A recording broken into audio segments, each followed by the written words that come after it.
ടുനെറ്റ് news കാലാവസ്ഥാ വാർത്തയിലേക്ക് സ്വാഗതം. തെക്കുപടിഞ്ഞാറൻ ബംഗാൾ ഉൾക്കടലിൽ സ്ഥിതി ചെയ്യുന്ന ന്യൂനമർദ്ദം തമിഴ്നാട് തീരത്തേക്ക് അടുക്കുന്നു. നാളെയോടെ ഇത് തീരത്തോട് കൂടുതൽ അടുത്തെത്തും. ന്യൂനമർദ്ദത്തിന്റെ ഭാഗമായ മഴമേഘങ്ങൾ തമിഴ്നാട്ടിൽ ഇന്നും നാളെയും മഴ നൽകുമെന്ന് മെറ്റ്ബീറ്റ് വെതർ അറിയിച്ചു. വടക്കൻ തമിഴ്നാട്ടിലാണ് മഴ സാധ്യത. ഒറ്റപ്പെട്ട മഴ പുതുച്ചേരിയിലും മധ്യ തമിഴ്നാട്ടിലെ തീരദേശത്തും ലഭിക്കും.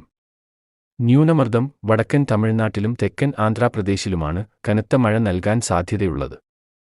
തമിഴ്നാടിന്റെ മറ്റു ഭാഗങ്ങളിൽ ഒറ്റപ്പെട്ട 1-2 മഴയ്ക്കേ സാധ്യതയുള്ളൂ.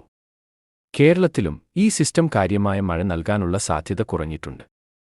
ന്യൂനമർദ്ദം ആന്ധ്രാപ്രദേശ്, ഒഡീഷ മേഖലയിലേക്കാണ് ലക്ഷ്യം വെക്കുന്നതെന്നും അതിനാൽ കേരളത്തിൽ കനത്ത മഴ ലഭിക്കാനുള്ള സാഹചര്യം ഇല്ലെന്നും മെറ്റ്ബീറ്റ് വെതർ പറയുന്നു.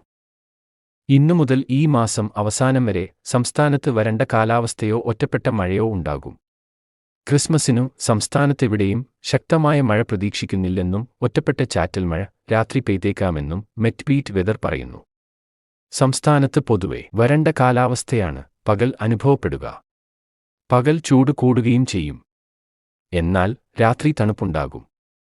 അതേസമയം നാളെ മുതൽ തണുപ്പിന് കുറവ് വരുമെന്നും മെറ്റ്ബീറ്റ് വെതർ അറിയിച്ചു.